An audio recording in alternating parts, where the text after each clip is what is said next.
Hello, everyone. It's Frank McGuire. Sabamir. And Jeff Mack. And Taco Brown. And this is another episode of Meanwhile Back on the Podcast.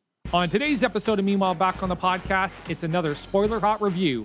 And I think this is the first time in the podcast history where we did two film reviews back to back. And speaking of history, the film that today's spoiler hot review is focused on just broke the Labor Day box office record. Of course, I'm talking about Marvel Studios' Shang-Chi and the Legend of the Ten Rings, Marvel's first foray into the martial art genre, and led by former stock photography model and Toronto's own Simu Liu. It started back on Twitter, now he's here. Let's go, hit the music.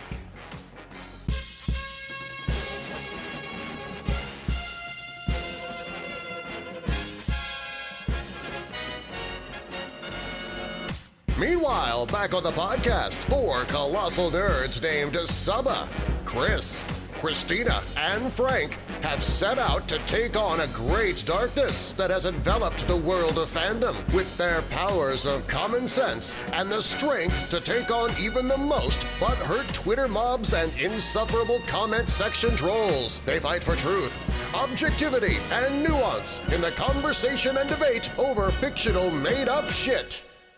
So like we said at the top of the show, we're sitting down to talk about Shang-Chi. And I gotta tell you guys, this movie blew away my expectations. I was not expecting this. Saba, do you remember when we did that episode where we did the DC films against the Marvel films? We picked the top 8 from each franchise, and then we drew numbers at random, and then we paired them up, and we did the head-to-head. You remember that? Oh, yeah, I do remember that, yep. Do you remember how we all felt about Shang-Chi at that point? I mean, we just didn't know anything about it. So obviously, unfortunately for us, and probably like very bad like hindsight, that we didn't know much about the property. So It didn't win. I apologize in advance. It did not win. It did not win. And honestly, we kind of all underestimated it. You know, we all basically kind of tongue-in-cheek were like, oh, no way Shang-Chi's going to beat this film. I can't remember who we matched it up against in the DC, but it was probably a pretty good one. I think it was The Flash. I'm not 100% sure. But to be honest with you, with all the stuff that I've heard about The Flash as of late, after I've seen Shang-Chi, I'm very excited to go back into the theaters and see this movie again. I probably will not go back into the theaters, and I'll tell you why, guys. So they have this reserved seating system for us now. Well, they've always had it in Cineplex for IMAX and for the premiere seats and all that kind of shit. But here's the thing, and tell me if you think this is a good idea or a bad idea, or if I'm being an asshole about this, okay? But I really think that when you look on that visual grid to see where the seats are, it should tell you where there are children. Now, Okay. don't fly off the handle. Don't fly off the handle. Hold on. Most of my friends who have gotten COVID have gotten it from their kids because they've picked it up at daycare, or they've picked it up at school, they've picked it up on the playground, or they've picked it up somewhere and they've brought it home, right? Kids are in a much more vulnerable state as far as this whole pandemic goes. So me as a single adult and somebody who has taken every precaution they possibly can and works from home and does all that kind of shit, I just think it would be a cool option to have where if I don't want to sit near kids, I don't have to sit near kids. Do you get what I'm trying to say? Like, does that make any sense, or do I sound like an asshole? I mean, you sound a little bit like an asshole, but it does make sense a little bit. I understand. Can I tell you, I was worried in the lineup when I went to go see you with my friends. Yeah. Because there was a lot of kids in the lineup, and I was like, oh, I hope they're not in my theater, because these kids can be loud in movies. But thank goodness Paw Patrol, the movie, came out, and they were all going towards Paw Patrol. So I was like, I am in the clear. So for that, like, it's not the greatest sometimes when there's a ton of kids in your theater. There's also an easy fix. Just go see a later showtime. That's true. I went at 11:59 and I didn't see a single kid in the theater. Yeah. That's true. Yeah. That's true. Or go to 19 plus VIP. They can't be there anyways. That's true, dude. That's true. Ways to avoid it. I do love kids. But IMAX, IMAX. It's true, yeah. Just go see the latest IMAX, and that should avoid that problem. You know what I saw was super cool in the IMAX this time? At the end of the film, at the final credit, it basically had like a prompt that said, tell us about your IMAX experience. Email the quality control manager for IMAX. Oh, and it provided the dude's email. You didn't email them, though, did you, Frank? No. No. And if I did, I would have nothing but nice things to say, because I go to IMAX, and the only true IMAX in Toronto. I hate to burst your bubble, people of Toronto, if you're out there listening, but if you go to the IMAX in Eglinton or Yonge and Dundas, it's not a true IMAX. It's not the true dimensions for IMAX. So I hate to burst everybody's bubble, but if you want to see true IMAX, you have to go to the Scotiabank Theater on Richmond Street downtown, which is where I went, because that's how I have to experience my movies now, is an IMAX. Well, Scotiabank's one of the best ones. That's one of my favorites. I've been there plenty of times. Yeah, Scotiabank's great. Scotiabank's great. That's where we went to see Joker as the podcast. I remember that. Went to see Joker at the IMAX. Yeah. Okay, cool. So let's get into the spoiler hot review of Shang-Chi. Shang-Chi and the Legend of the Ten Rings tells the origin story of Marvel Universe's most deadly martial artists. Starring Simu Liu in the titular role, the movie opens with us being introduced not to Shang-Chi, but Sean. Sean's life is turned upside down when his past comes back to haunt him, and we learn the truth about Shang-Chi's family and their mystical connection to the Ten Rings. Okay, now that we got our plot synopsis out of the way, let's talk about the creative team. So directing Shang-Chi, Marvel Studios' Shang-Chi Legend of the Ten Rings was Destin Daniel Cretton. Not the most well-known director, but he's done a lot of great work. He worked on Just Mercy with Michael B. Jordan, Short Term 12, The Glass Castle. I actually have a story about him too, because cool. I actually got to go to the premiere of Just Mercy. I think it was a worldwide premiere, and it was at TIFF Festival. And so Michael B. Jordan and Dustin and Jamie Foxx were like in the theater with us as we were watching the movie.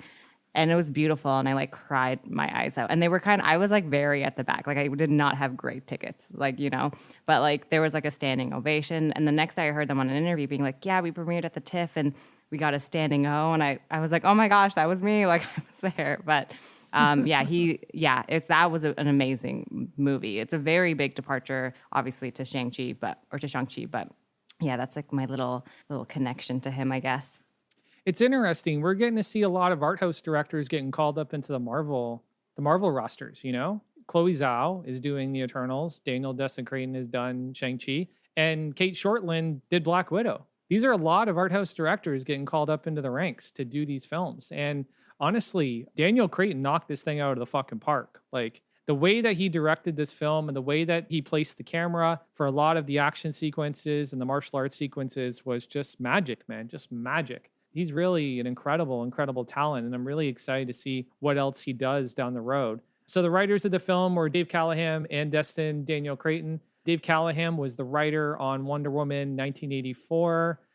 Andrew Lanham is also listed as a screenwriter, and he did Just Mercy and The Kid and The Glass Castle. So obviously he's got quite a working history with Destin Daniel Cretton.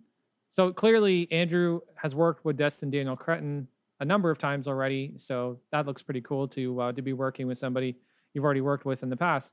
Producers were Kevin Feige and Jonathan Schwartz. I want to talk about the cinematographer, Bill Pope. So if you don't know the name Bill Pope, you've been living under a rock, because Bill Pope was the guy that shot The Matrix and Spider-Man 2 back in 2004. He was the cinematographer on both those movies. I think we get to see a lot of the visual language in Shang-Chi that we got to see in The Matrix as well. And obviously, having that experience shooting The Matrix really lended itself to shooting the action sequences and the martial arts sequences in Shang-Chi, which was very cool. The cast, our Toronto homeboy, Simu Liu, played the role of Shang-Chi.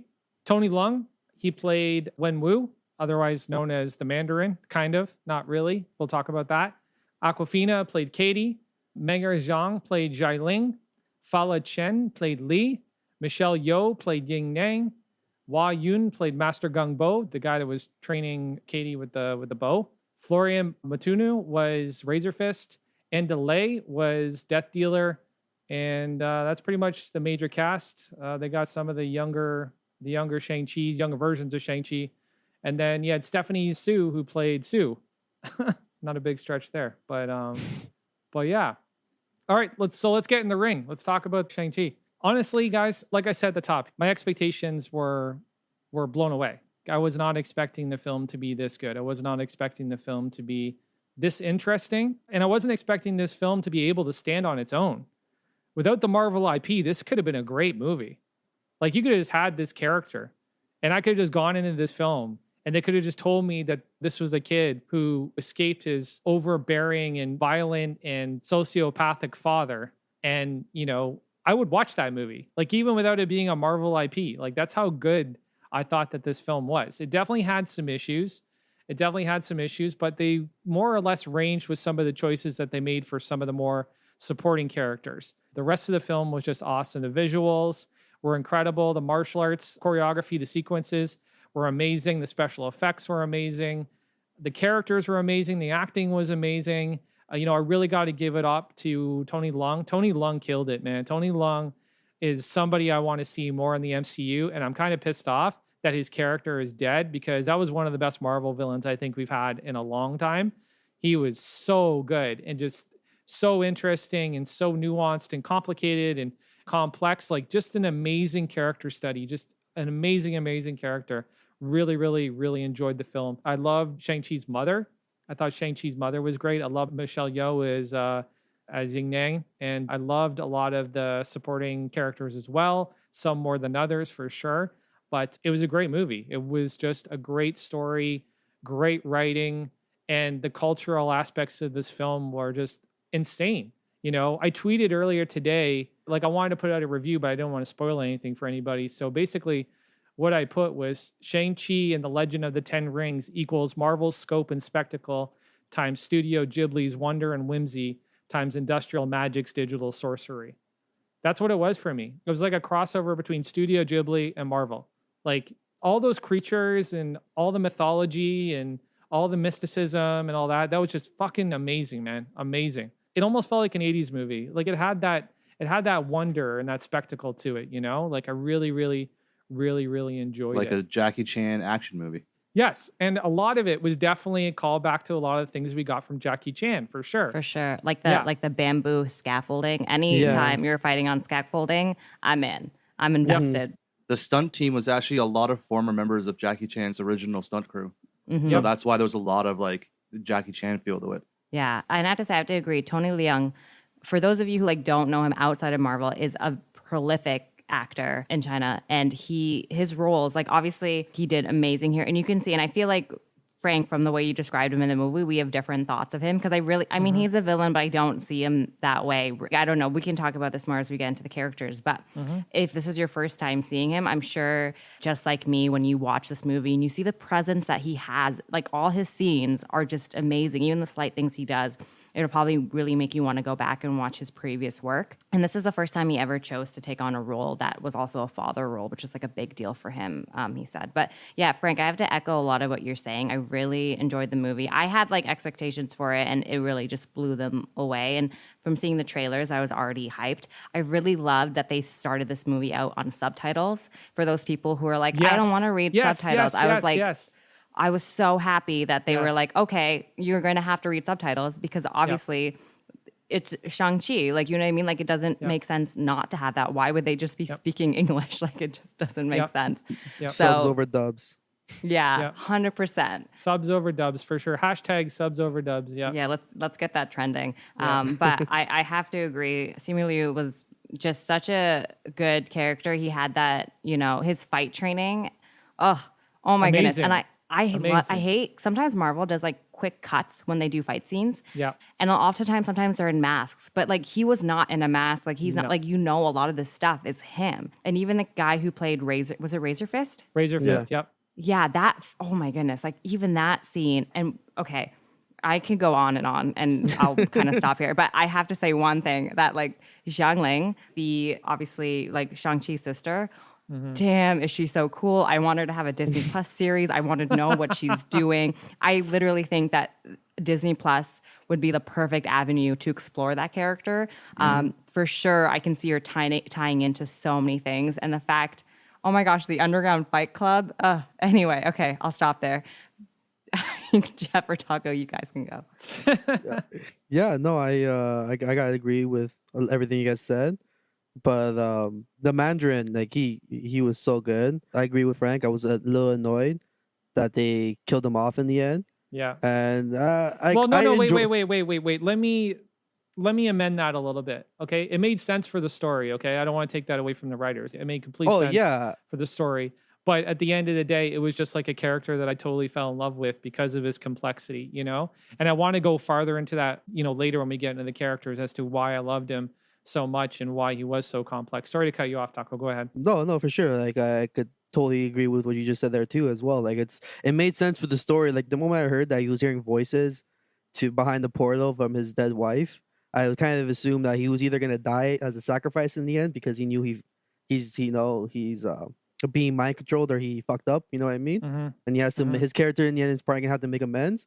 Or I was hoping that they imprisoned him for what he did, and we get to see him more later on because he killed it. Like, and the character himself was complex. Like, he wasn't gonna go and burn this village down for turning them away in the beginning of the movie. He was going because he thought, like, he was convinced that his wife was being captured there. So, like, it wasn't as if like he was just gonna burn this city for no reason, right? He had a pretty decent reason, although he was being manipulated. Yep. Yeah, no, and but aside from all that, I do feel like this was just like another Marvel movie. It wasn't anything too groundbreaking in this movie. I don't know. I gotta push back on that a little. Like I said, dude, I think that this movie could have stood on its own. It didn't even need the Marvel IP. Because keep in mind, right? Shang-Chi is a street level Marvel character. And he's not even a Daredevil or an Iron Fist or a Luke Cage. He's a character that doesn't really get a lot of exposure or a lot of visibility, even in the comics. But look at how well this movie came together around this character, the world building potential that they were able to really wring out of this. It's an incredible achievement given the IP. Jeff, Saba, do you guys agree that if this wasn't Marvel IP, we still would have loved this movie? Yeah, probably. Yeah. That's actually someone I went to go see the movie with said that I really like this movie because it didn't feel like Marvel. And it wasn't like a dig at Marvel, but I totally got what they meant in terms of like, yeah, I do think this could have been a standalone for sure. And like a whole thing. Yeah, I definitely agree because it was a martial arts epic. It was a martial arts epic with these incredibly complicated characters and the whimsy and the magic that they were able to create in these, mythical lands was just awesome. Sorry, Taco, I didn't mean to cut you off, but go ahead. No. I definitely. No, if you're gonna push back, I want to hear what you have to say. And no, I gotta agree. The world building in this was really awesome. They did a good job on showing the world of like Talo and kind of like the mysticism behind it. And I don't know if Saba can agree, but they were definitely airbending that whole time, right? Oh, legit. They're elementals. Yeah, they're elemental 100%. bending. Yeah, for sure. I want to talk about that for sure because it was beautiful. It was so beautiful. Yeah, so then the world building was nice, but I don't know. For me, it felt like what I've come to expect from watching a Marvel movie. Like, I'm not saying it was bad. I'm saying it was good. I enjoyed it, but it wasn't like the first time watching the Winter Soldier kind of feel. You know what I mean? It wasn't like anything too. It wasn't like watching. Like, I just want something different nowadays, right? Like, this ended off like every other origin Marvel story where the villain ends up dying in the end too, right? You bring us this nice, interesting villain. Like, another example was like Killmonger, right? They say how they want to bring Killmonger back, but like it's kind of like a mistake on your end. Like, why'd you kill him off in the first place, right? I get it, it's for the story, but it's also another thing. Like, save some villains. Like,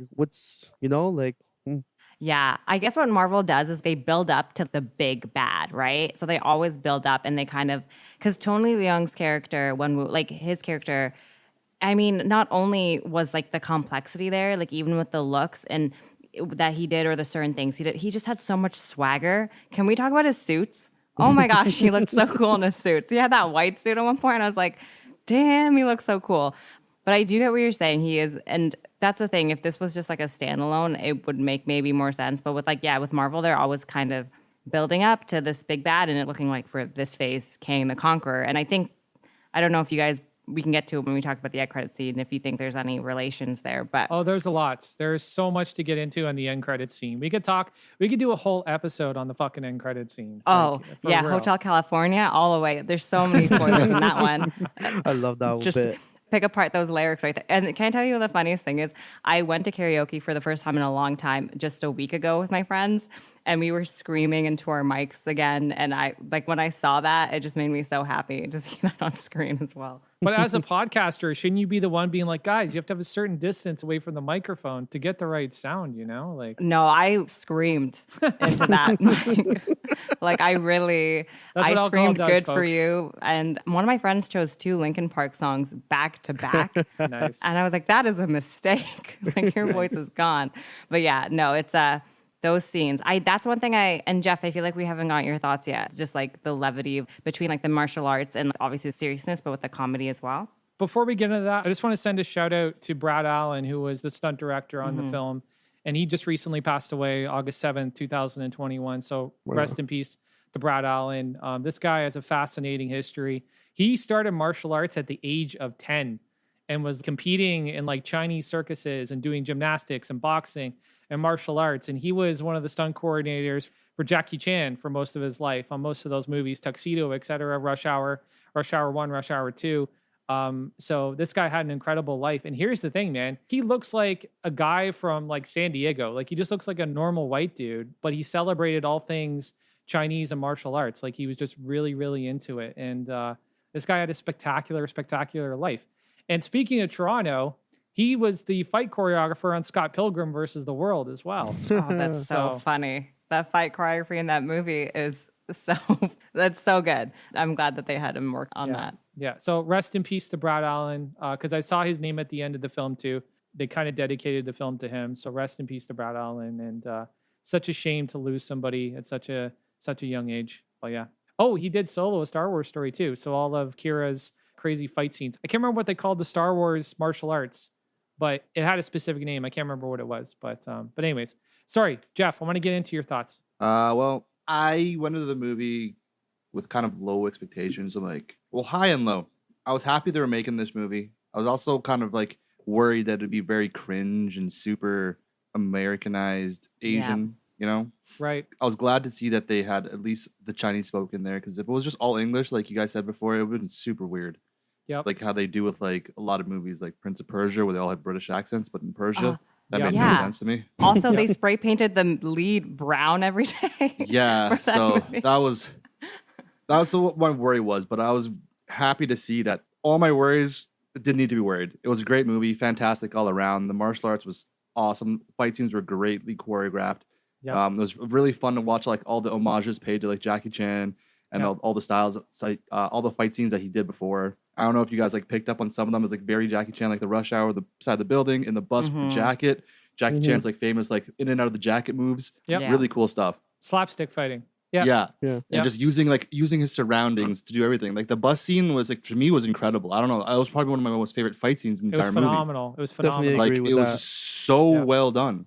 And it's really cool to know that Simu did like basically all the moves himself. Yeah. Even the outside the bus scene when he jumps off the bus and grabs onto the door, that was all him. Wow. Like doing that stunt himself. That was like crazy to think about. This guy could hurt himself at any moment, and he's the star of the show, but he's willing to do it all. So I was happy to see that. Tony Leung, honestly, I followed him for quite some time. I've watched a lot of his previous movies from like Hong Kong stuff, because it's what I grew up with, and he killed it. And I didn't even realize his English was that good. So that was interesting to see. Yeah. His performance, like, I don't want to take anything away from Simu, but when it comes to like the range of the characters, Wenwu stole the movie for me. I was entranced with everything that character was going through in that movie. Like I was trying to get into his head the whole fucking time. I was like, what's he thinking right now? Because one, he loves his son, but two, his son's stopping him from trying to get to his wife. Like, what's going to happen here, man? Where does the sacrifice come in, you know? So that was kind of crazy to see for sure. And going back to what Jeff was saying about Simu, that part where he climbed up through the bars of the bus to get to the driver's seat, did you see he fit through that? What the fuck, man? Damn. What the fuck? What the fuck? Like, I will never ride the TTC the same again. Like, I will always look up at those bars and be like, Simu Liu can fit through there. That's fucking crazy. That's fucking crazy, dude. That's fucking crazy. It's a tight fit. Also, the other thing I did want to kind of bring up as well, with just like one more thing about Tony Leung, I'm sure we'll talk about it more, but I think the director, Dustin, had asked him, do you think he loves his children? And like on set one day, and Tony was like 100%, he just doesn't know how to. It's like when Leiko died, like basically any part of him that kind of like knew how to love was like kind of switched off in a sense, which I thought is like an interesting way, because I never doubted that he loved them. Like I totally knew the whole time he did. And he could have played that role real cliche, because we've seen the story of father, son, and like father's like very like a Vader, like if you think about, right? Yeah. But it was not cliched. And I think it's like on both parts. And I also really, I'm going to say it again, Xiangling, oh my goodness, I need her to have a Disney Plus something. She was dope. She was dope. Okay, we got to talk about The Underground. That's also her first major acting role. I'm pretty sure it's her first acting role, wasn't it? Was it? It was one of her first like major ones. She's old, and she was older than the call sheet was asking for, because she's like, I think like 33 or something, and they were looking for someone young, and she kind of just sent in a tape, and 2 weeks later they flew her out, and like, you know, the whole thing. And I think she ended up marrying one of the stunt coordinators. No, that's actually her first acting role ever. Oh, damn. Yeah, wild. that's Wow. yeah, that's crazy. You're never too old to go for your dream. I'm not saying 30 is old at all, but like a lot of people might be like, oh, that's past their prime or whatever else. So that's awesome. Well, she did great. It's okay, Frank. You're not past your prime, buddy. Thanks, man. Thanks. Brad, Yeah. see what happens when you're gone? What the fuck, man? That's Always. crazy though. Oh, Oh, Yeah, wow. man. First acting role. She fucking killed it. When Yeah. she came out onto that ring, first of all, I was like, I whispered to the person beside me, that's going to be a sister, 100%. Yeah. That, and also Wong just showing up, fighting. Oh, yes. The Wong. Abomination. Abomination. And the fact that he was calling him by his first name the entire time. Hey, Emil. Yep. Hold up, Emil. Don't try and kill me, Emil. I was just like, what? No, that was dope. I really, really enjoyed that whole world that they built in Macau. I Mhm. thought that was definitely a nod towards Jackie Chan and, Rush Hour 2, because I think that's where they shot a lot of Rush Hour 2 was Macau. Yeah. And Macau is definitely a city that I want to go to. I love Las Vegas. And to me, Oh, that it looks is- like Chinese Las Vegas. It is. Yeah. It's so wild there, Frank. You'd lose yourself. It's crazy. It's Amazing. like better. It's better than Vegas. Amazing. I'm going. All right. Done. Okay, Jeff, just so we can pay this actress the respect that she deserves, how do we pronounce her name? It's MENG apostrophe ER Zhang. Meng Her Shang. Menger Zhang? Yeah. Okay. Hunger Shang. Yeah. Okay. All right. We'll go with that. But she gave it an incredible performance. And not only the fight sequences and not only her action sequences, but she was just a great actress. She played so well off of her brother and the situation that they kind of found themselves in, for sure. Yeah. I also love her line, "Did America make you soft?" It just Oh, made me yeah. laugh so much as she just pushes the guy off the scaffolding. I also want to say shout out to freaking Aquafina. I thought she'd be very awkward in like a Marvel movie, but honestly, I thought she was like perfect for the role as the best friend or potential love interest. Yeah, Yeah. I think she was great as the best friend. I'm glad that they didn't do the will they, won't they. I love Yes. that. Yeah. I'm glad. I was so happy that was not a thing because I watched Nora from Queens and I know Aquafina is very dynamic in the way that she approaches her romance with like the romantic situations in her show. So I was hoping that I would get to see her just be her instead of being somebody's love interest, which was kind of Yeah. cool to see. Yeah. However, I gotta say the whole being the hero and killing the soul sucker, what they call it, the darkness. I can't Soul remember Sucker. No, they had another name for it. The thing that has the darkness, the thing that is of darkness, or something along those lines. The way that she killed that with the arrow, only like after training in bow and arrow for such a short period of time. Yo. Fuck, man, that really. But she bothered called me. that out. She did call it out. And also, it's a big neck, and he did do the Kamehameha in the end, which I love that they referenced because that's Oh, literally that what I was- thought. So cool. I literally was like, "Is he gonna go Super Saiyan on us? Like, what is happening?" Just when he did like the Kamehameha bit, it was a large neck, and she did say like, I have to take the shot even though I trained for like one day, and I feel like that happens in movies a lot where Yeah. it's like, how long is this? At least they training? made fun of that. Like they Yeah. knew what was happening. Yeah. I also like the quote the teacher gave her, like the old lady, and she was like, "If you aim at nothing, you hit nothing." Yeah. So Yeah, I think, no, I that think was it came cool. around. Yeah. But honestly, her description of life is a very, I get good at something and then I whatever. I think a lot of maybe Gen Z, millennial Yep. people like feel that way too. Like I feel Yep. like that was a very true interpretation of what a lot of people experience, and For even sure, like yeah. her one friend was like, "Oh, you guys need to like grow up. Like you can't keep doing this." Which I was like, "Screw you, girl. Like who are you to say?" I would never say that to my friends Yeah. ever.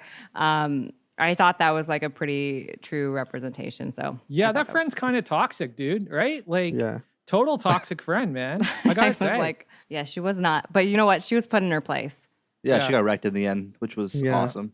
I got going with Saba said. I do think that Shang-Chi and Aquafina were probably the most relatable characters we got in the MCU yeah. so far. At least I felt that way. Well, they had Simu fighting in Jordans the entire time. Like, how do you not relate to that character after he's fighting in Jordans? Right? Like, Michael Jordan is now a part of the MCU. You guys realize that now, right? Like, Michael Yep. Jordan is now a character in the MCU, which is fucking kind of crazy. So, I have a question for you guys. Was Wen Wu Genghis Khan or no? Yes. Yes. You think so? Yes. Did he made a reference to something like that too? It looked like he could have been, yeah. I think he said that. He called himself the Warrior King. Yeah. Yeah. Because he also says, Yeah. I've gone by many names. I'm like, Mhm. okay, you definitely were him. Yeah. I think he even said the Great Khan too, right? Yeah, I think he said the Great Khan. That's why I thought. He did say the Great Khan, but And there's only one that we know of. yeah, but I guess they can't directly say it. So it's up to our interpretation, but I think he was. see, I don't know if he is because I'm going to throw on my politics hat for 5 seconds here, okay? I think if Marvel made any reference to Genghis Khan, China would have not been fucking down with it. I mean, China's not down with it anyways. Oh, what? Shang-Chi? Yeah, they've been boycotting a lot of it. Oh, they did. Yeah, some theaters I've heard that aren't even playing it because of how Oh, they think that we're America's Westernizing. westernizing it, yeah, and pandering to Asian culture. And so they're actually boycotting it. I saw that. I saw that they're pushing back against femme Asian men. That's for Yeah. sure. I saw that recently. I don't think Simu falls into that category. No. Oh, but, that was the K-pop they- scene stuff. Yeah, but they also Yeah. say Simu's not the person that they wanted to play Shang-Chi. He's not what we see as your Chinese man. He's not pretty enough or like Chinese Yeah. enough or something like that. Yeah. Yeah, I I have heard to that. I say, heard that. yeah. That's ridiculous. Yeah, It it is, is yeah. ridiculous. And even if it doesn't matter if he is not good, it would not matter either way. But I will say, and this is very specific to my culture, which is South Asian, which is like Indian, Pakistani. They also are kind of judgmental on some things in terms of like skin tone. So even if a girl's really pretty and she's dark, they'll be like, oh, I've heard them say stuff about certain actresses who are like brown actresses that are like in Hollywood or UK or whatever, and it's like the same thing, and it's very like not cool to be saying. But culturally, like obviously there are differences between South Asian and then also obviously China, but there's like similarities there in terms of where I feel like I understand like what they're saying. Not that it makes sense. It's not cool. Interesting. Yeah, it's a very high beauty standards. I mean, wherever you go, I guess there are in terms of that. But So yeah. so if we build on the premise that Wen Wu was Genghis Khan, do we open a textbook up in the MCU world and there's talk of these magical rings that like destroy things? No, I don't think so. Why not? Why not? He had them for thousands of years. Why not? We probably killed anyone who like would see them. You know what I mean? Like his enemies were all dead. Well, Genghis Khan did kill everybody. Like Yeah. Genghis Yeah. Khan And literally like there's killed no everybody. talk about it through like Doctor Strange or any of the people, right? Right. So Right. Yeah, even Wong said there's like nothing about the rings in the Codex. Like it was his first time even seeing them at the end credit scene. yeah. Yeah, that was fascinating. That was really cool to see too. Okay, so what has allowed Wen Wu to live for 1,000 years? The rings. The The rings. rings. You guys think the rings for sure? Yeah, because when he takes them off, he says he's he says it, or they say it in the film. yeah. Oh, they did? The rings have allowed him to gain immortality. Oh, I didn't catch that part. Yeah, like they said like right in the beginning, like the Yeah. beginning Yeah. exposition. Oh, and then shit. when he took them off was when he's with his wife because he said, I Yeah. found a reason to grow old. To grow old with, yeah. He gave up Yeah. immortality for his wife by taking the rings off. Which I thought was pretty cool. I thought it was a cool like character development that Yeah. he met this chick and he fell in love with her. Yeah, I like that level of character he was. Like he wasn't just some power hungry like madman. He actually Yeah. had levels to him, which he really pulled off real well as well. Yeah. Listen, man, the best recipe for a good villain is nuance. Okay. For sure. We all fell in love with Thanos because he wasn't just some fucking power hungry nut bar, right? He wasn't the mustache twirly guy tying the damsel of distress to the figurative train tracks, right? He was somebody with actual thoughts and feelings and compulsions and ideas about the world. And I think that that's what Wen Wu was too. And that's why I'm so disappointed the fucking character's dead, because he could have been really fucking cool to see progress. You know what I mean? I thought that would have been really, really amazing to see. Because honestly, okay, so the only releases we've gotten from Marvel thus far are Black Widow and Shang-Chi. I don't even feel like Black Widow deserves to be in the same city as Shang-Chi at this point. You know, I have my problems with the film, but they're more or less based on story and things that they were trying to achieve that just were horribly executed. But yeah. Okay, guys, real talk. Okay, so I'm the only one that's had anything critical to say about the film as far as what I thought about the whole Awkwafina thing. Okay, I liked Awkwafina in the film. I thought she was great.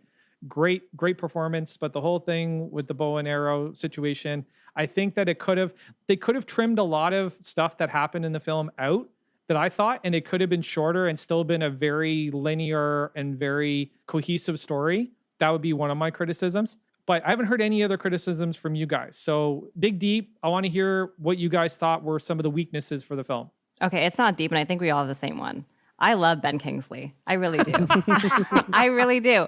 I think he's an amazing actor. He's a treasure. He's been in so many great movies. And I understand them retconning sort of that from the Iron Man movie. 100% makes sense. They had to. Yeah, had to. Did he have to be in the movie for this long? No, definitely not. No, he definitely He didn't. was just unnecessary comedic relief. Yeah. Yeah, I was like, bro, shouldn't you be on the West End doing some play right now? Like, what are you doing? But Okay, okay. Yeah. For our listeners out there, Disney Plus just put out a movie right before Shang-Chi called All Hail to the King. And it's about Ben Kingsley being sprung from prison. So, and they actually got some great actors for it too. They had Scoot in it. Scoot McNairy was in this movie. I haven't watched it yet. I haven't watched this yet. But if you guys aren't familiar with Scoot, Scoot was the security guard from Wayne Enterprises who got his legs crushed in Batman v Superman. That was Scoot McNairy. And Scoot's an amazing actor. So it's incredible that he appeared in this little kind of one shot. Well, he was appearing with Ben Kingsley, so I don't really blame him at all. Or sorry, Sir Ben Kingsley. Okay. Yeah, Sir Ben Kingsley. Sorry, sir. Sir I Ben mean, Kingsley, folks. I'm appreciative of his work. Yeah. That was the thing. And I didn't mind him some of the time. Okay. But then he really like had the Liverpool accent on hard too. And I was like, damn, he's really selling it. And then, yeah, it was that he was the only one that could understand this little creature. Well, one thing I have Yes, to say about the creatures. I want to talk about that scene. I do want to talk about that scene. Okay. We'll talk about it. Just one thing I have to say. They had a nine-tailed fox, and I freaked out when I saw a nine-tailed oh, fox. that was cool. Yeah. That's a side note. I just I remember. like Anyway, the lions. I like the lions. I like the guardian lions. The the lions best. cool. Yeah, those lions. Yeah, are the really guardian cool. lions are amazing. I don't know if you guys know this. All Hail the King was actually released on the Blu-ray for Iron Man 3. It actually wasn't a new release. What? They're just re-releasing it. What? I Yeah, didn't so know this was that. actually filmed a long time ago. Oh Like shit! this, so this was like they've had plans for this Fuck. for time. They just were waiting for their opportunity. damn. I guess when you get Sir Ben Kingsley in the MCU, you don't let him go. You Yeah. just find No. shit for him to do, man. Yep. I guess. I don't know. But going back on Ben Kingsley in the movie, there was a scene towards the end. I think it was Yeah. when Shang-Chi and the Mandarin were fighting. And in between like their epic fight, it cuts to like a Ben Kingsley joke where he's like playing dead. And I got Oh, kind of annoyed. I felt like that soul didn't need to be there. Oh yeah, that took you out of it for sure. Yeah, Yeah, it was like yeah. if you're gonna do that joke, at least do it when we're like seeing all the dead bodies at the end Like of the in fight. the beginning of the fight, or like Or at the something like very that, end, or yeah. something like that. Yeah. Yeah, in the middle of an epic grand fight, it's like, oh, fuck off. That's literally what my reaction was. But I thought it was funny that he was the only one that could understand this creature. Because at some points I was just like, is he like full of shit? Like, can he really understand? Like, he actually, yeah. I Also, want like to talk about. yeah. I want to talk about that scene. Let's talk about that scene, okay? How fucking convenient that you get locked next to the guy who has the magical creature that could get you into the city that you want to get into, or get you into the land, the mystical land that nobody else can enter, and this You know creature what? knows the way. Okay, I'm sorry. I'm sorry. for Stranger that. things have that- happened in the MCU. I feel. Yeah. You know, to get to point A to point B. I don't No. know. That's No. probably why they released All Hail the King again. Maybe in stranger things have happened, but this was one of the fucking most wackiest things. I was like, do you really want me to suspend my disbelief for this? Like, really? Really? That's what you want me to do? And how is it that he can talk to it? Like, where did he learn to talk to this thing too? On top of Oh it, my like no one God. else can Well, talk he's to been there for a few years, so I mean, I guess Yeah. he's learned. That I had a problem with. I really had a problem with that. I think that they could have left the Ben Kingsley character out, and maybe Shang-Chi or his sister could have seen something in that water map, right? Or they memorized it themselves Yes. and just took it. Yes. Yeah. Or And- like because they're originally from there, something also guides them back because they Yes. are Yes. half part of that Or land. they go to the Yes. forest and then they run into the creature that guides them there because they're from Taulo. No, I don't want to see. No, I don't want. See, that's the problem for me. Is the creature Oh, you just that don't like the doesn't. creature. No. I like the creature itself, right? But I don't like the crutch. I don't like the crutch for the character. Okay. Uh-huh. Plus, I don't like the fact that it was just magically next to them in the next cell over. It just doesn't. That's too much to ask me to do. Okay. I'm so glad that this movie was so spectacular in every other corner of the film. Like That overshadowed that for you. it totally overshadowed that for me because I would only be talking about this. Okay. I would only be talking about this if everything else wasn't just a grand slam because it's so fucking bad. Like that's just bad writing. Okay. So our main characters need to get to this mythical city. They get imprisoned by their father. And then they find out that the guy next to them, who has his cell door open, by the way, right? Like, if you're keeping this guy captive, why allow him to fraternize with the people in the next cell? That doesn't make any sense. He said he was performing for them, so he's not so much of a prisoner other than a puppet. Okay, so I guess they didn't really need to lock him up. And where's he really gonna go? Let's be real here. Trevor true. is not special in any other way other than his mouth. So he's not getting very far. That's true. But if he is the entertainment, why doesn't he have like his own bedroom? You know what, Frank? We'll get a backstory. We'll get them to write a backstory. Oh, because he still needs to get punished. He still needs to get punished for taking the manager's name, right? Like they were going to execute him. Like, you get to live in your own shit instead. Yeah, but the terrorist cell was the one that told him to do that. And I think that the terrorist cell in some way was attached to Wenwu. I don't think Wenwu was totally isolated from this entire situation in Iron Man 3. Does anybody buy that? No, he definitely wasn't. Like he said, his power spread amongst everything. He had like a hand in all these different things that were using the 10 rings, right? Right. Yes, I agree with that. And then we did see one of those fighters suffering from extremis as well. Oh, in the underground ring, right? Yeah, in the underground, the ones that were in the storage containers. I think he was also fighting a Black Widow. Yes, he was. He was fighting a Black Widow. Yep. Okay, so I've shit all over this Ben Kingsley Morris scene. Does anybody else have any thoughts to try and kind of save the day here on this one? Nope. Agree with you. I have to say that I thought I don't have anything else. I really didn't like it. I wanted to, but that was like the thing. If that was like the one thing in this movie that I was just kind of not totally vibing with, but all I gotta say was it played for good laughs. Like I definitely had some good laughs with it. I laughed at it, but it didn't help with the story. Yeah. It was out of place. Yeah. It was out of place. Yeah. Okay, let's talk about the comedy because I think that's actually a saving grace for this movie. I really do. So Black Widow, a lot of the jokes felt out of place for me. A lot of them took me out of the film. Even some, Taco, I think I did the review with you. We were talking about the subtext of the Dreykov character and being that that allegory for Harvey Weinstein, right? And how it was meant to be powerful, but it almost kind of undercut itself because the guy looked exactly like Harvey Weinstein. Right? Right? Okay. So for this one, I felt like the humor not only was well timed, but the jokes were situational and they were delivered properly. Well, I think, and I have to say for Black Widow, some of the comedic beats really did hit for me. But I think for this one, and maybe what you're finding is like Awkwafina is a comedian, so and I think great. she's really and funny. so I think she knows those comedic beats, and and so does Simu. I mean, Kim's Convenience is a comedy, like a family comedy, so he's no like stranger to like being funny. Yep, exactly. No, I think so. Both of them kind of know, and that's kind of like their playing field as well. So that's why I think a lot of them hit, and they're also like very current too. It's like a lot of stuff that people can relate to. It was a lot of like, not even just liners, like the things that they were doing. Like one thing that really made me laugh really out loud was when Awkwafina meets Youngling, like Shang-Chi's little sister, and was like, I just like love everything that you do. And like even things like that, I was like, that's so funny and also relatable. She was the female audience. She was literally the female audience. Awkwafina was the female audience just being like, holy shit, we are fucking in awe of you right now. Because not only are you completely badass, you're fucking hot as balls. And this is a great, really well put together female character. That's awesome. Also, fanny packs are always, I have a fanny pack too, and I love mine, but fanny packs are always funny. Hell yeah, she rocked that 100%. Yeah. I was just going to say, Saba, you now have something in common with Joe Rogan. Why? Does he like fanny packs? He loves fanny packs. Loves fanny packs, damn. Yeah. I guess it's time to burn mine.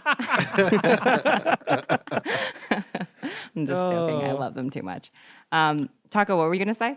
No, I gotta say that the humor was well for me. I think one thing that made it stand out was that they didn't use it as a crutch as they do for most Marvel movies. Yes. That's what it was. I think it was. It was because Yes. even Aquafina, like thinking that she's a comedian, I felt like they were gonna probably just use her as the constant comedic relief, which they didn't, Yeah. and it felt more natural that way, right? Yeah, no, for sure. It definitely felt more natural. It definitely felt more organic. And it did kind of just land. It just felt like two friends of 10 years. Like it was just a Yeah. natural progression. When she was making fun of how, the extent of which he changed his name on the airplane. Yeah, so Oh dumb. yeah, that was great. That was great. Like that was well played. Like your name's Shang-Chi and you changed your name to Sean. Sean. Gee. Even one of her earlier jokes when they were at her house and as she was leaving, Yeah. and the brother's like, "I'm proud of you, sis," and she's just like, "Thanks, man. One day you'll get your license too, and you could have a job like me." And I was just like, "What? That's so stupid, but it's so funny for no reason." Yeah. It is. Yeah. Also, I like the disappointed parents, which is really what Tony Leung was as well, and which is very much in the Asian culture.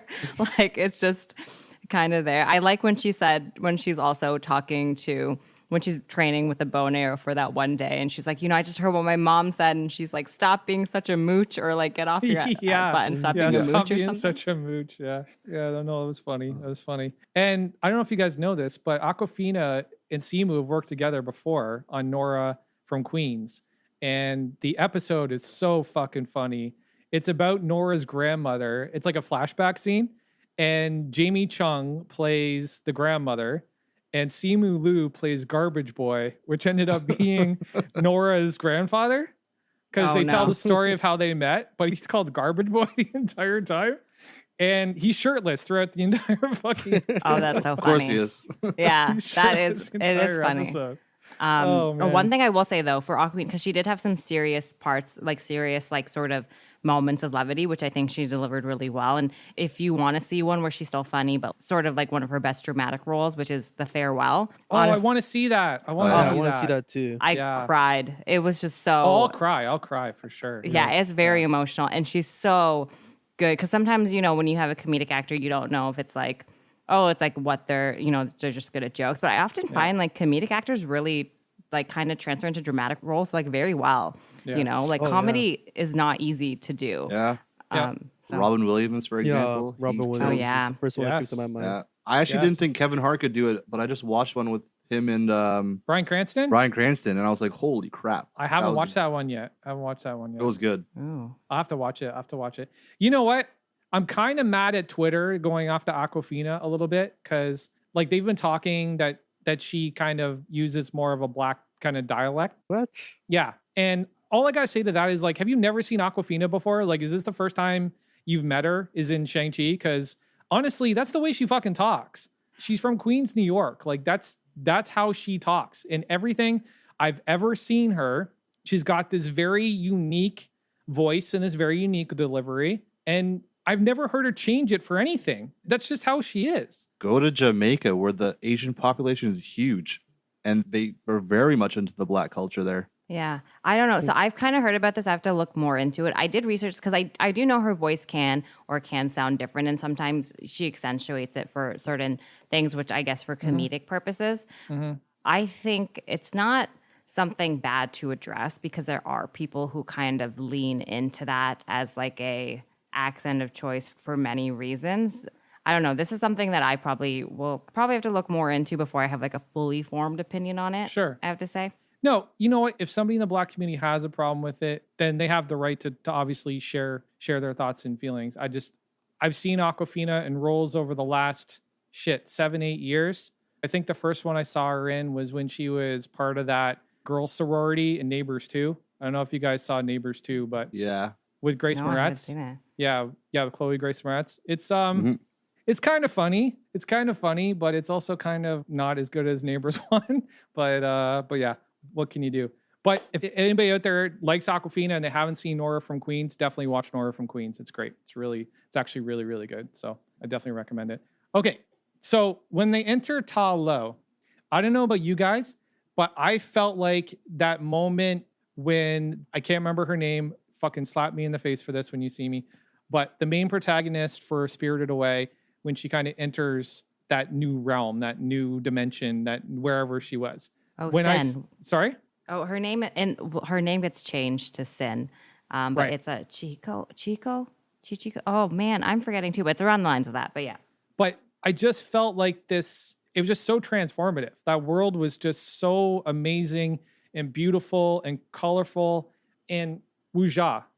Speaking of Wuxia and all these magical and mythical things, and Wuxia, for anybody that's listening that doesn't know this term, is a term that's, and it's spelled Wuxia. I'm just going to reiterate that. But it describes a form of Chinese storytelling where it's ultimately very romantic, where there's a love story, but there's also these elements, this backdrop of these mythical places and these magical creatures and just a sense of mysticism and whimsy. And speaking of that, I think this takes us into the perfect place to talk about that fight between Shang-Chi's mother and Wenwu, which was absolutely beautiful. Yeah, I want to talk about that fight scene between Wenwu and Jiang Li. It was spectacular. There was definitely like an immediate callback to Crouching Tiger, Hidden Dragon for sure. And all those types of films, Once Upon a Time in China, it really had that feel to it. It was very spectacular. The visual elements were incredible. The eye contact, the intensity as it increased during the fight. And it almost wasn't a fight. It was like a dance. Like it was she a dance, wasn't for sure. Yeah. Yeah. She wasn't exactly like trying to be offensive with him. She was almost taking a very defensive approach and almost manipulating his own effort against him, which was it was very Tai Chi style. Yes. I think it was Tai Chi. Yeah, that's what I've been told too. Yeah, it's Tai Chi. And Tai Chi is also the martial arts I think the airbenders use in Avatar The Last Air, or it's the airbending's based off. Fun fact. But did anyone else find the close-ups cringy, or was that just me? No, okay, I loved it. No. That is a callback to like I feel like Chinese dramas, like soap opera. It really felt that. And I mean, yeah, okay, they were a little cringe for sure, but it was like I dying right away. Like I was laughing out loud as soon as I saw them do the close-ups. I just could tell right away, like seeing them fall in love. Like it was so easy, to see. It was so beautiful. Like it felt like something out of a fairy tale. Yep, that's what they were going for, dude. They were going for 100%. Those close-ups were all about creating that emotional intensity. You watch that this hardened. You watch as this hardened dude. Yes. Just like breaks out of his shell and just find something beautiful in life that he just really wants. Like he just like it takes him out of his like whole like element and everything, and it was amazing to watch. Yes. Mm-hmm. No, I'm not gonna say it wasn't amazing to watch. Like I was really sucked into it. But I want to say like all the close-ups, like even when Shang-Chi was finding his aunt after. And then the one with him and the Mandarin at the end. Like, I was enjoying the fight scene choreography so far. But then when they just did the close-ups, I just started losing it. I just started laughing. Taco didn't want to see those emotions, man. He just wanted to punch us being I didn't want to see more fighting, less emotions. Well, okay. In Taco's defense, he does have a point, okay? I get all the close-ups and all the emotion building with the original dance fight between Wenwu and Jiang Li, okay? But with the other fights, it doesn't really have a lot of sense to it. Maybe maybe Shang-Chi and Wenwu, but not necessarily his aunt and him. It just Okay, can I tell you something? If Michelle Yao needs a close-up, she needs a close-up. All right? Like she needs those close-ups. Honestly, I also love that she is in this movie and that they also cast her for like anything that is like martial arts. They're like, we need someone, and she's like, all right, I'm here. Yeah. But yeah, I think that was kind of, I guess it was a callback to like his mother in a way, because she is like a maternal figure and it will probably continue to be a maternal figure. And it was a weird way imitating the father and mother, even though like obviously it's his aunt. Like, it's like an acceptance of culture. I don't know. Yeah, I think George R.R. Martin would have had a fucking field day with that scene. Sadly. All right. But yeah, no, that's my little George R.R. Martin joke. But no, okay. So the one thing that makes sense to me is that she was teaching him to let go, right? Stop with the closed fists, open your hands, let go. And I get why the poetry, why the symmetry was happening in these scenes. I totally get that. So I guess in a sense it makes sense, but you can't take away from the beauty of all of it. Like it was just all spectacular, all amazing. I don't know if you guys noticed, but during the sparring session between Michelle Yeoh and Simu Liu, the ring around the outside of that area that they were sparring in was shaped like a dragon. Oh, I didn't see that. Did you guys pick up on that? No? No. Oh, okay. I was too mesmerized by their movements, I guess. I don't know. I didn't catch that. Okay. No, by but the they way, were- go. Sorry. Yeah. No, Saba, go ahead. No, I was going to say just to also talk about the fight scene with his mother and father at the beginning. Yeah. Just the spinning and the taco you talked about, like airbending. I totally like got that. And when she just pushes him into the water, and I was like, he deserves that after all the bloodshed and killing he's done. But anyway, Frank, what were you going to say? I was going to say Michelle Yeoh has now appeared twice in the Marvel Universe. So, Oh yeah. is she a Ravager or is she Ying Nan?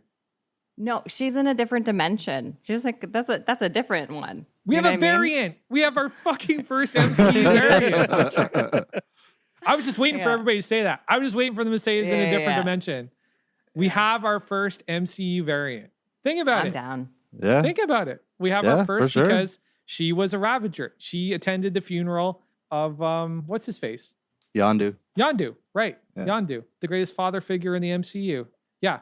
No, that's crazy. We do have our first variant. So I want to talk about some of the things that I noticed, like little kind of things I just picked out of the movie that I thought were very fascinating and interesting. So when Razor Fist's car, by the way, Razor Fist has his name painted down the side of his car. Yeah. Such Way a to be- douchey Down the thing. side of his car. Way to be undercover about it as well.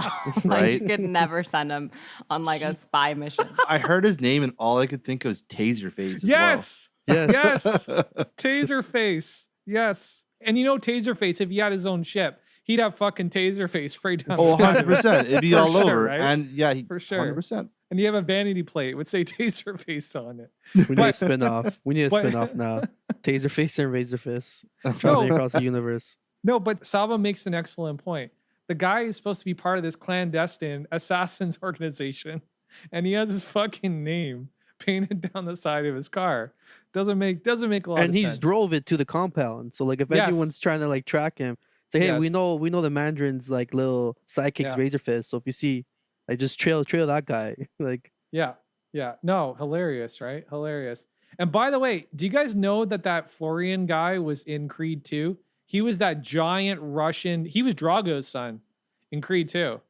Mhm. That motherfucker was huge he's huge. in Creed 2. In Creed 2, that motherfucker was huge. Like, I was almost scared for Michael B. Jordan during auditions because of that guy. Like, he was so fucking big. So big. Oh my God. Anyways, my point is when they enter, what's it called? Tao Lao? Yeah. Tao Lao. When they enter Tao Lao, it's through a water door, but very much like the sling ring door, Yeah.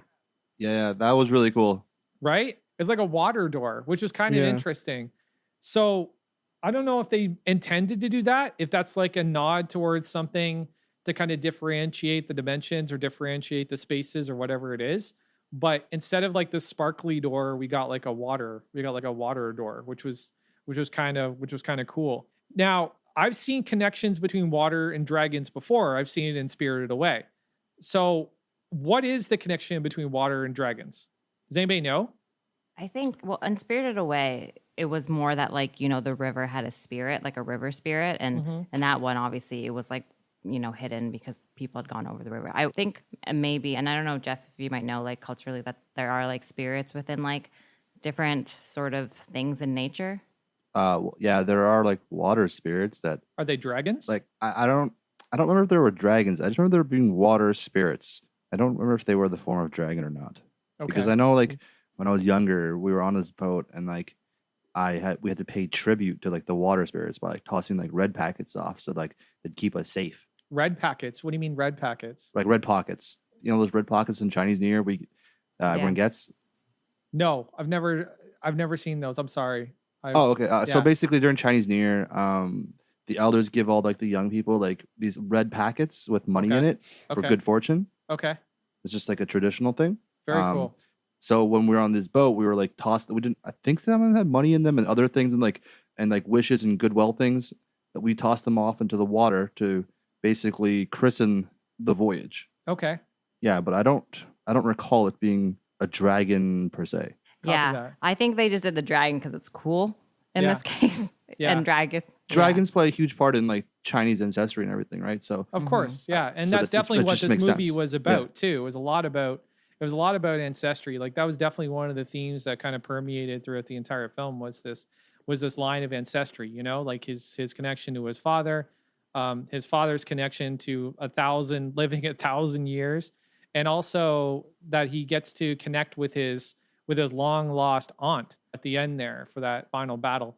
And his mother does say that there is like, he is like of the dragon, like he has the soul of that as well. So there's that call out that happens throughout the movie as well. Right. I had this weird thing in my head. I was like, is her spirit in the dragon? Like, I don't know why. I just like, Yeah, like, I thought that too. Yeah, because obviously Shang-Chi and Zhang Lin were both able to like ride this dragon, but maybe like the dragon knew they were worthy or whatever it is really. But yeah, I kind of had this like feeling that there was like a connection there.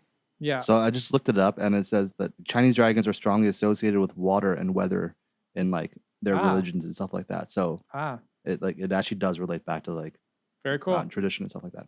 Very cool. That's awesome. So you know who I felt was like super underutilized, never said a fucking word? That Death Dealer character. Oh, yeah. Yeah. The guy that was training Shang-Chi throughout his childhood. That guy, the guy with the painted face and all that. Mm-hmm. He was so underutilized. I thought he could have like actually said something. And you know what was funny? His colors kind of resembled Taskmaster a little bit, right?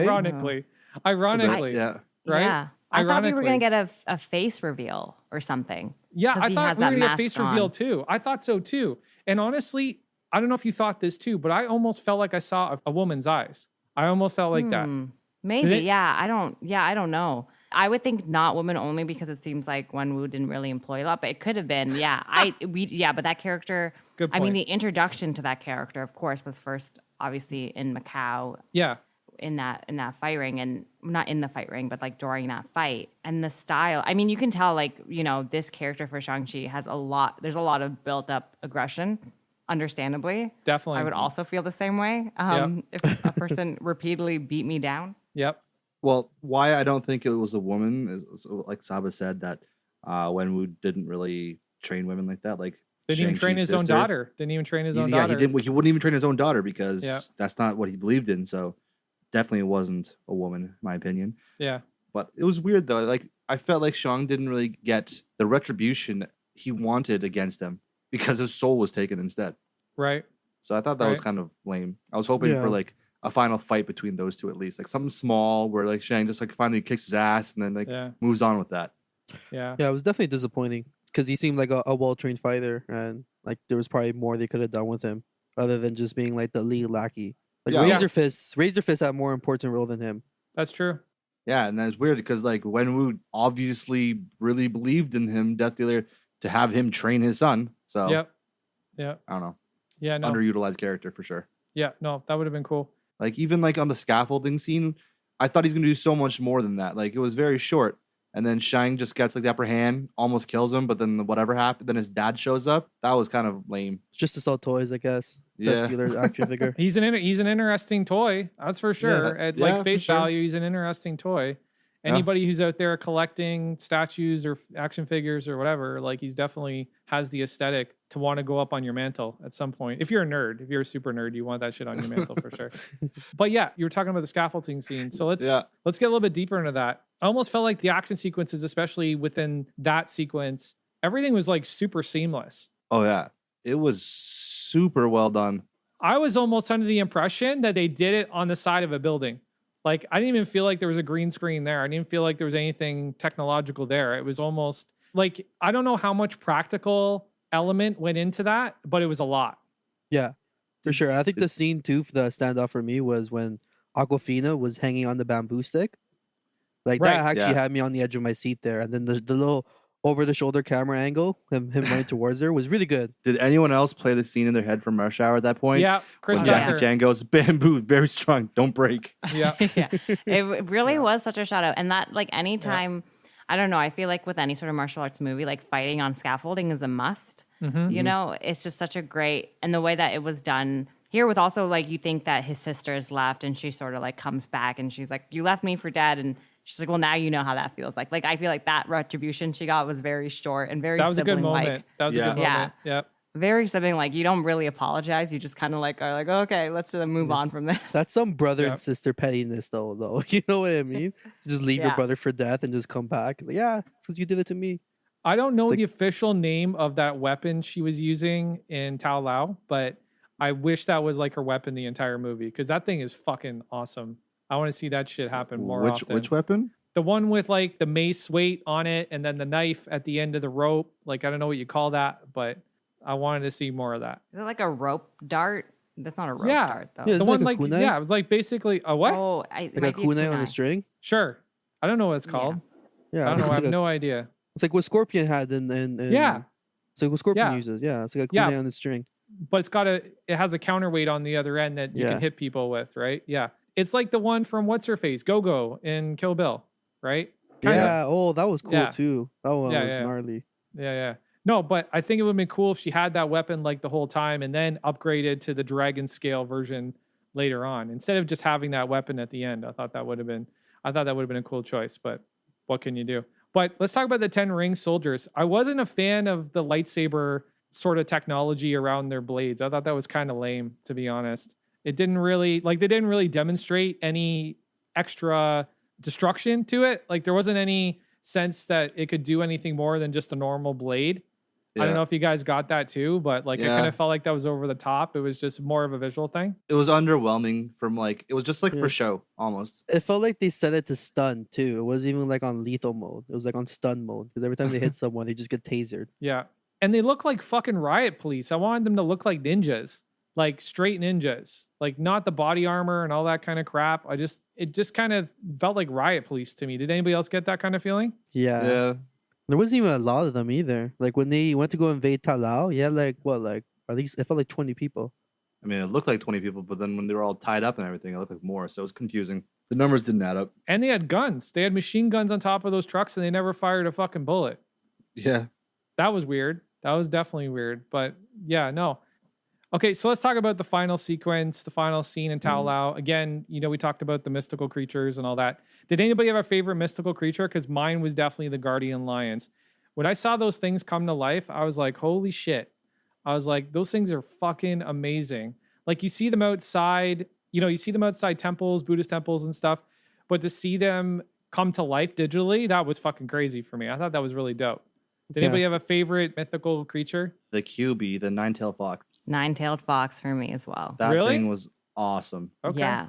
Yeah. All right. Also, I'm a sucker for like Ninetales in Pokemon as well, like Velvet and Ninetales. So that was just like a callback for Nice. that. Yeah, that was really cool. But if we're talking about like for coolest one, that was my favorite by coolest one. But my favorite was still the stupid faceless like ham with the wings. What? I just for was some it? reason have an affinity for like dumb looking creatures, and that thing looked dumb as hell. It had no Yeah. face. Like, how did it see? I know that's what was great. How did it see? I want like a full rundown on how that thing functions. How does it eat? How does it do anything? To Yes. be honest, How does it poop? Like, what have the no idea. fuck? Yeah, that thing was puzzling as shit, man. that thing was awesome. Definitely bottom of the food chain right there. I think I gotta agree with Frank there. The Guardian Lions, like as soon as I saw them. Oh, they were really so cool. dope, dude. Yeah, they were so fucking dope. That's a beast right there. Yeah, they were definitely so dope. The dragon horse was kind of startling the first time seeing it too. Yes, Ooh, that thing was yes. like, what the Oh. shit is going on? it was Just unnerving. scary. It was unnerving. It was a little Yeah. unnerving. Yeah. Did you guys kind of feel like that moment when you went into Wakanda and Black Panther a little bit?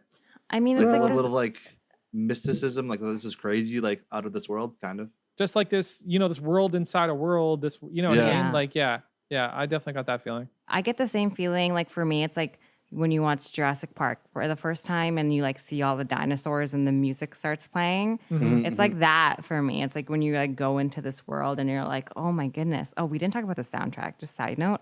Damn, the soundtrack was good. Soundtrack was dope. fire. It was Yeah. dope. The Yeah. soundtrack was great. Yeah, it had those elements of traditional Chinese music and mixed with like I heard some hip hop R&B in there a couple times. But yeah, the soundtrack was super impressive. Mhm. So one question I wanted to ask you guys was Shang-Chi fighting on top of a dragon just a little too much as far as like a little too on the head? No, No? not for me. No. Okay. I didn't feel that way No. either. I just kind of like as an Irish person, I was picturing myself riding into a fight on a whiskey bottle. That's what I was doing.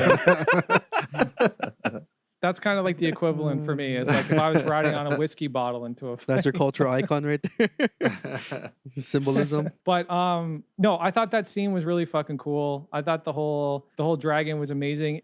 I gotta be honest with you, 80s kid here, like total 80s kid. It reminded me of Falcor, okay?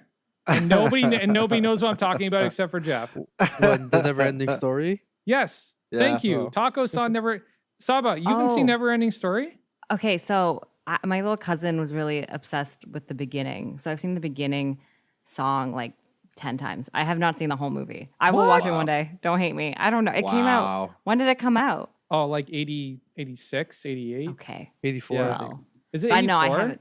Is it Yeah, 84? okay. Well, then it kind of just wasn't on my radar then, as I was not a sentient being. But I'll definitely. I used to watch it on TV. Like, you used to play all the time. No, on I know the it's a Disney common Channel and movie. I know a stuff. lot of people have seen it. I haven't. I'll watch it. I barely Falcor. remember it though. Ask me to Falcor. remember it. I barely Yeah. do.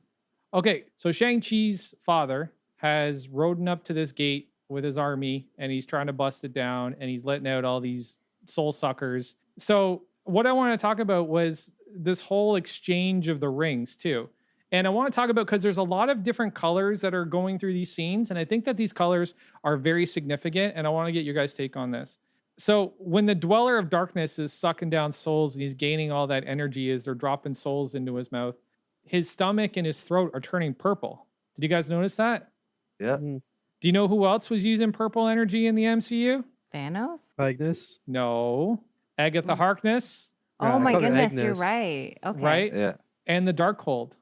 Oh. The Yeah, dark Thanos hole. was just purple. I got confused there. That's why Peter called him Grimace. And you better know who Grimace is, Saba. We won't let you get away with that shit. Oh my gosh, just know who fucking Grimace is. What? Oh, is Grimace? I just looked him up. Oh, the McDonald's dude? Oh, I remember this guy, I think. I've seen him, I think. Okay. All right. We'll give you a pass. That's fine. We'll let you go Yeah. on that one. All right. I don't know him by name. I'm not But yeah, the well acquainted. the Dweller of Darkness is turning purple. He's sucking down souls. So I think, okay, so all these things have been leading up to this moment, I think, because with like What If, I don't know if you guys have been watching What If. Who's been watching What If, by the way? Yo. Yep. Fully caught Yeah, up. not Okay. caught up though. Okay. All right. Well, we can't spoil it for Saba, but there are definitely things that are tying in to this whole thing. And I literally think that Marvel is working very hard to kind of drop little pieces into every movie except for Black Widow, because it's a prequel, into every movie that they possibly can, where it connects everything and all the shows and everything into this giant multiverse explosion that we're about to have. And people are speculating wildly. People are talking about Mephisto. People are talking about Catan. People are talking about Nightmare. People are talking about Shuma Gorath. And I see a lot of visual iconography or nods to that this is definitely the case. And especially in Shang-Chi. I don't know why they chose Shang-Chi to do this, but I definitely saw a lot of those things. So one of the other things we haven't discussed yet that I want to bring up is after Wong has fought the Abomination, Emil Blonsky or whatever his name is, he takes him back through a sling ring portal into what looks like a containment facility. And we know the Abomination has probably been let out of wherever he was put after the Hulk beat his ass down in downtown Toronto. Sorry, Harlem, downtown Toronto to us, but Harlem. But he takes him back into a containment facility. And I'm wondering, what is Wong doing with the Abomination? Is Wong, because if the Thunderbolts are coming, like everybody has been talking about, if the Thunderbolts are coming, you know, with Val and with Thunderbolt Ross, if the Thunderbolts are coming, what the fuck is Wong doing with the Abomination? Is Wong about to join the Thunderbolts? Nah, he's just fixing fights. But why is he fixing fights? He's supposed to be a good guy. See, okay, so my point here is that Wong's behavior in this film, other than going to get Shang-Chi and Katie to come back to the Sanctum Sanctorum, all of Wong's behavior is pretty fucking sketch. It is. Almost makes me think it wasn't even Wong. Oh, I don't know. I don't know about that. I think that's a stretch, bro. I think whatever he's doing with Abomination, it does seem like they're friends. Like maybe he's training him and this is like a good place to have the fight. Like there seems to be like Wong is working some sort of angle. I don't think he's like, and he does like to have fun as well. I don't think he's bad or evil.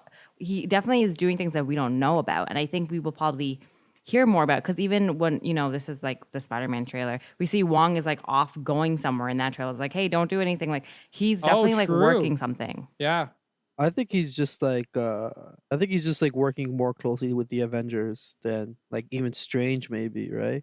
Because like towards the end, it kind of threw me off that it was Wong in the room with Captain Marvel and like Mark Ruffalo, Bruce Banner. You know what I mean? But and then on top of that, so he's also talking to Bruce Banner and he's talking to the Abomination. Is he playing both sides, or is he just trying to help out the Abomination? Like maybe he sees that there's this like muscle to be made here. Well, the Abomination isn't joining the Avengers. So then he's reforming him for the Thunderbolts. That's what I'm thinking. Yeah, No, maybe. but it's not necessarily reforming the Thunderbolts in Marvel Comics. Yes, in a sense, they're good guys because they're acting under orders, but they're more or less the Marvel Suicide Squad, right? Yeah. Right. Well, I mean, they're technically reformed supervillains. Yes. Okay. Yeah. But at the same time, yeah, I don't know, man. I think Wong has got some dirty shit going down. I think we're gonna get a surprise from Wong in the next little bit. Because like, Saba pointed out in the Spider-Man trailer, he does basically kind of bail on the whole situation and leave Steven to deal with whatever Peter wants to fucking do. Yeah. So I don't know what that's about. But anyways. Okay, so the final fight scene between Shang-Chi and Wenwu. What do you guys think about that? The whole ring exchange, the whole, him kind of tapping into what his mother taught him, what his aunt taught him. What do you guys think about that? I thought it was pretty well done. It wasn't cringy for me or anything like that. I felt like it was supposed to happen and exactly how it played out. So I was okay with it. I don't think the fight was as fantastical as the other ones, but it was fun to watch. Right. Yeah, I think I agree with that too. It looked like it's something that was gonna have to happen, and it wasn't too bad. The one thing that bothered me was we didn't get no like precedents of how the rings exactly work. So I kind of just want to know why. Like I get it. It looks like his mother was grooming him to hold the rings one day when they were like doing the flashback scene, two of him in the like her and him training. But it's just more like I felt like it would have more umph in it if I knew what the rings were about. You know what I mean? Kind of like why do they like where did they come from and why is it like they're having like why is it bound to him and like why are they going back and forth between him and Wenwu? You know what I mean? Like why is it that is it because he's his son that he could hold on to the rings, or is it just anyone could hold on to the rings? Like do they need to know what they're doing? I assumed it was the bloodline, so the son. Yeah. But then when you think about that, I mean, we'll get to that in the end credits as well, because there are a lot of questions, but it's like, is it like a Thor worthiness kind of thing? Or like, what is it? Because I mean, it is interesting that the rings respond to him, or maybe is it because of the way that he was trained that he was able to leverage that because he's seen his father use them, know? Well, I even think in the first fight too, the mom uses the rings. Like it ends with her being like a low Kamehameha like that Shang-Chi did in the end, right? Like he puts all the rings together and pushes him away, and they kind of like even the Mandarin was like, "Oh, how does she know how the rings work?" And I felt like it would have just had more sustenance if we knew why that was.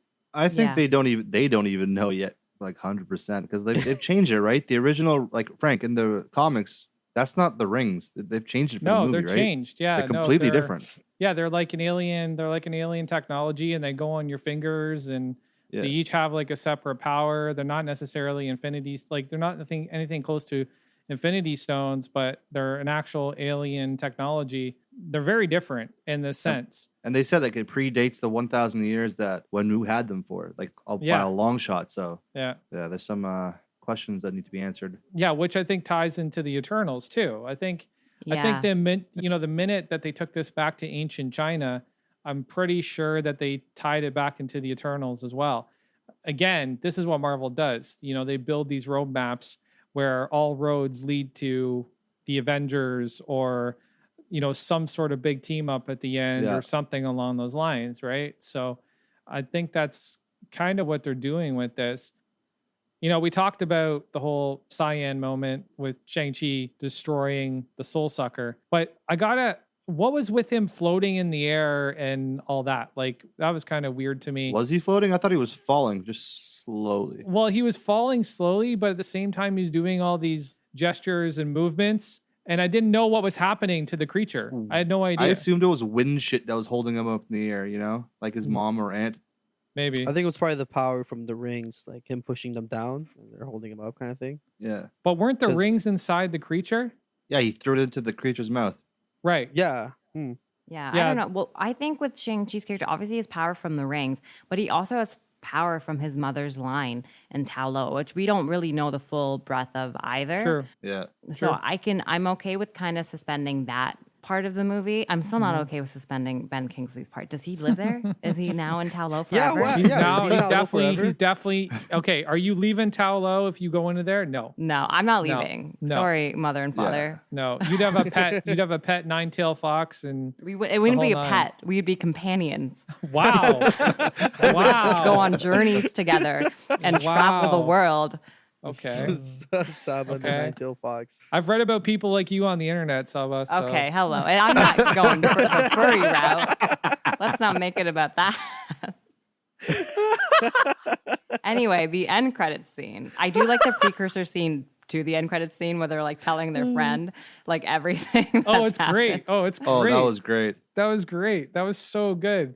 You know what? That for me, that replaced the whole Micah Pena Ant-Man scene. Yeah, that Like- was Just No. seeing, yeah, that was the same level of energy and comedy as Michael Pena for sure. yeah, just sitting down casually with your friends for drinks and being like, yeah, so I basically had to fight off a soul sucker and save the universe and do all this and she killed this guy with an arrow and that was hilarious. Just so because it happened so casually in the bar. And then the way Yeah. that they wrote it, so Wong would kind of be the moment where everything becomes real for the doubters was like so good.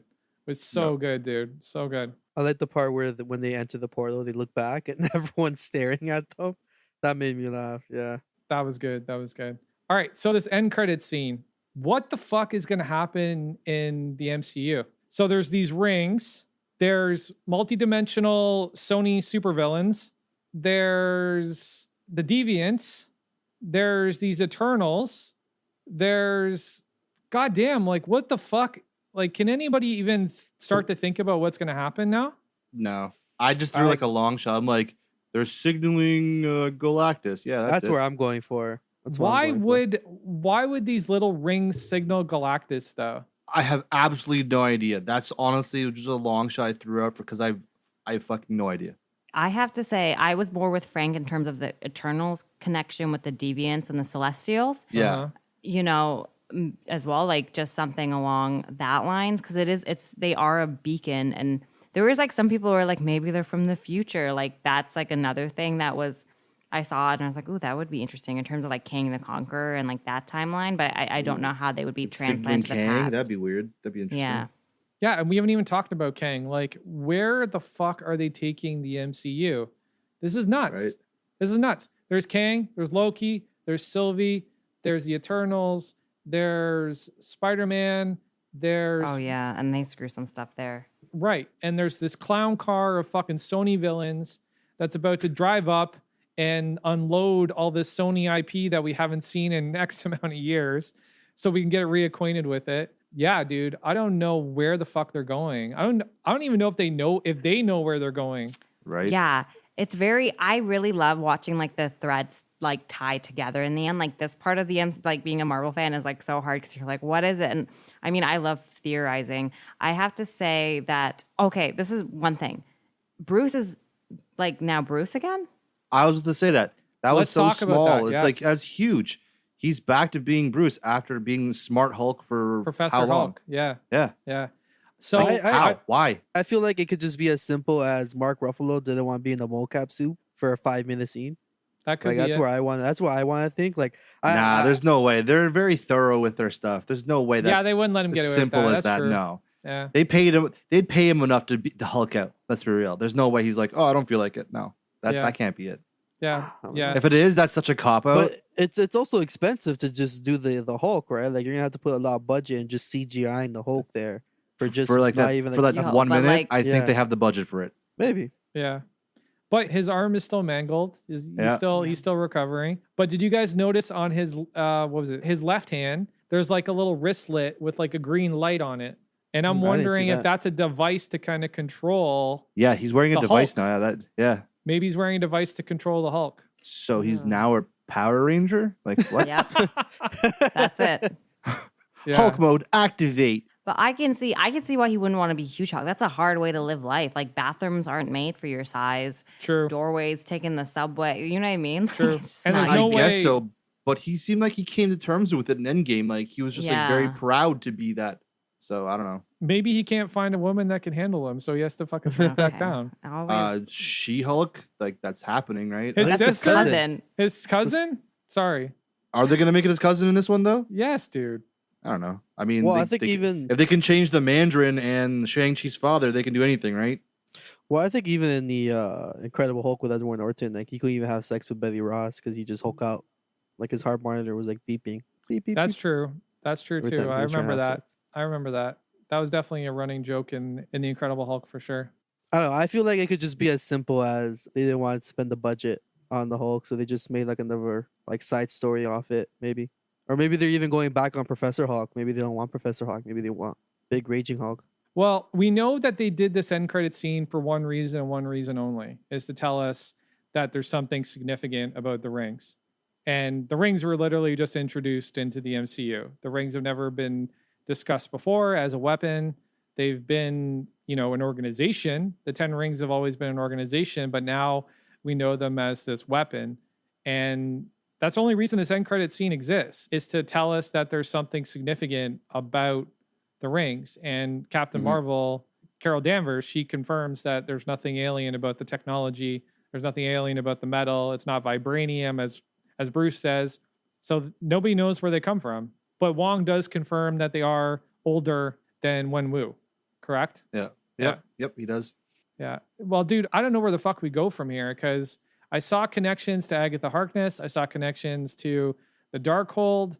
The fact that they're dealing in these darker ideas and darker dimensions with soul suckers, and they're not necessarily dealing with adversaries that are on the plane of, a natural plane, like in their own dimension. They're literally fighting monsters that are more kind of out of Lovecraft than Marvel. So, thoughts? It's interesting. We'll see. Eternals next, and I feel like that's only going to shake up things even more. Yeah, that looks more straightforward to me, though. Like the Deviants look way more straightforward. They're an older group. They're obviously very ancient. The Eternals are obviously very ancient. And people want to compare Icarus to Homelander. Sorry, I have to laugh at that because Jack Kirby literally invented Icarus like almost 60 years ago. So Yeah. pretty funny. I think it's fair to say that the rings probably came from space. I don't think we're And- going to space anymore, Taco. I don't think think we're so. going to space anymore. I think the rings are more of a mysticism thing. Yep. It's magic. Another I don't dimension. think, I don't think it's going for aliens. Yep. Maybe. 100%. Yeah. No, But I just seen that the Eternals are going to be talking about the Celestials. Like we could be seeing something like that, like a Celestial level threat. I think we'll see a mix of space, but I don't think we're going to see a lot of space anymore. I don't think it's going to be a Thanos thing. I don't think it's going to be a threat from another planet. I think it's Yeah. going to be like a threat from another dimension or a threat from another universe, a parallel universe. That's kind of where I see things headed at this point. I don't know. The Multiverse of Madness, I think the title's pretty self-explanatory. Mhm. And then Quantum Mania. Yeah, Quantumania. So it's yeah. Yeah, I don't know. It's all on the Earth plane, but like another, like you said, other dimensions or other universes. Yeah, you know what, dude? I really hope they have this fucking figured out. I really do. I'm 'Cause, sure they will. They haven't let us down yet. Like, well, yeah, I don't know. Well, They haven't let us down huge. I don't know. Okay, so Jeff, the way I see it is this, okay? Endgame was the most complex storyline, right? Yeah. They failed horribly with time travel. Yeah. I mean, but time travel in itself is always a tricky thing in anything. Right. The only beacon that I see that gives me hope is that Michael Waldron is now a Marvel writer, because Michael Waldron understands time travel. He understands multidimensional travel. He understands all these things because that's literally what he does on Rick and Morty. Is he writes about time travel and multidimensional travel. That's literally every Rick and Morty adventure is something in another dimension. And For sure. they do it properly. They do it within the science. They do it within physics.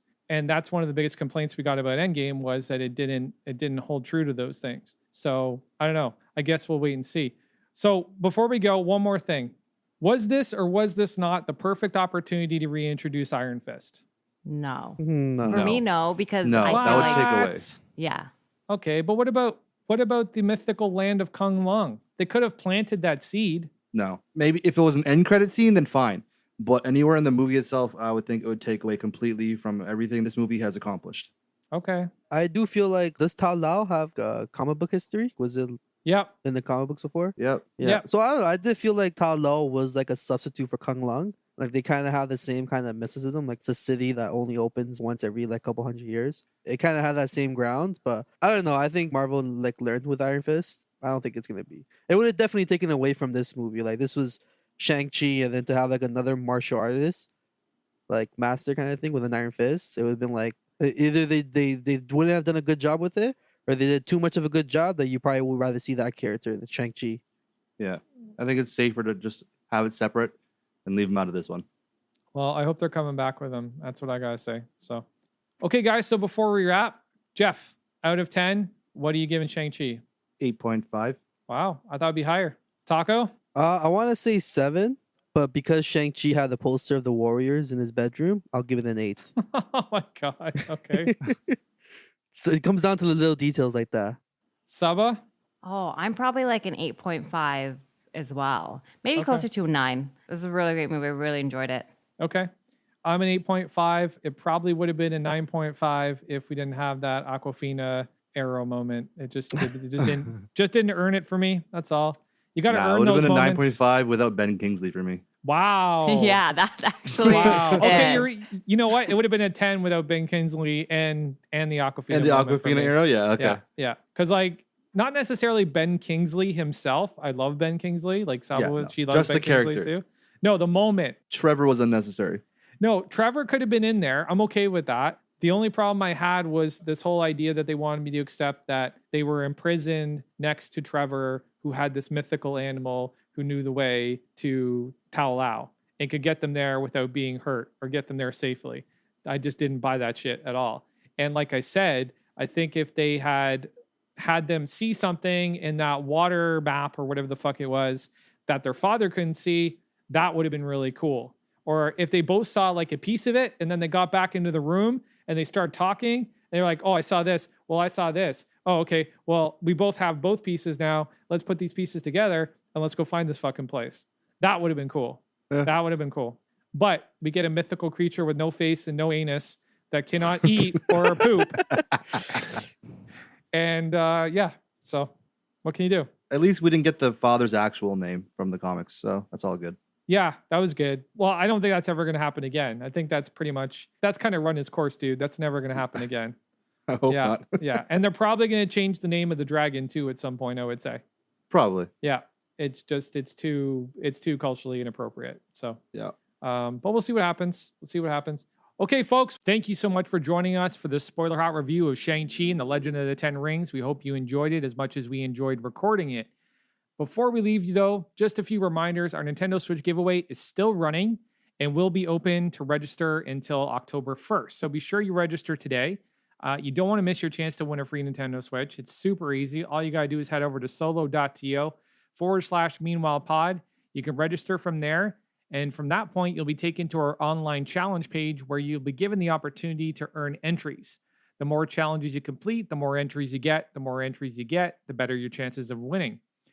And if you haven't listened to our spoiler hot review of The Suicide Squad, it's available now wherever you get your podcasts, so be sure to check that out. And if you don't know what comic book or book to read next, or what film or series to stream next, or video game to play next, we got you. Check out Meanwhile's 100 of our favorite things. It's our hand-picked top 100 from some of the most discerning culture vultures in the universe, the Meanwhile crew. So be sure to check that out. Don't miss that one. Well, that's all she wrote, folks. To be continued. I'm Frank McGuire. Sabamir. Jeff Mack. And Taco Brown. Peace. If you enjoyed this episode, be sure to subscribe wherever you get your podcasts. And if you feel so inclined, leave us a review on Apple Podcasts, Podchaser, Stitcher, or Spotify. And as much as we appreciate the reviews, the best way to support the show is to tell your friends and family about Meanwhile back on the podcast. #SpreadTheNerd. To stay up to date on all things Meanwhile, head over to solo.to/meanwhilepod. There, you can sign up for our newsletter, follow us on all your favorite social media platforms, and find the newest and latest episodes, contests, and giveaways.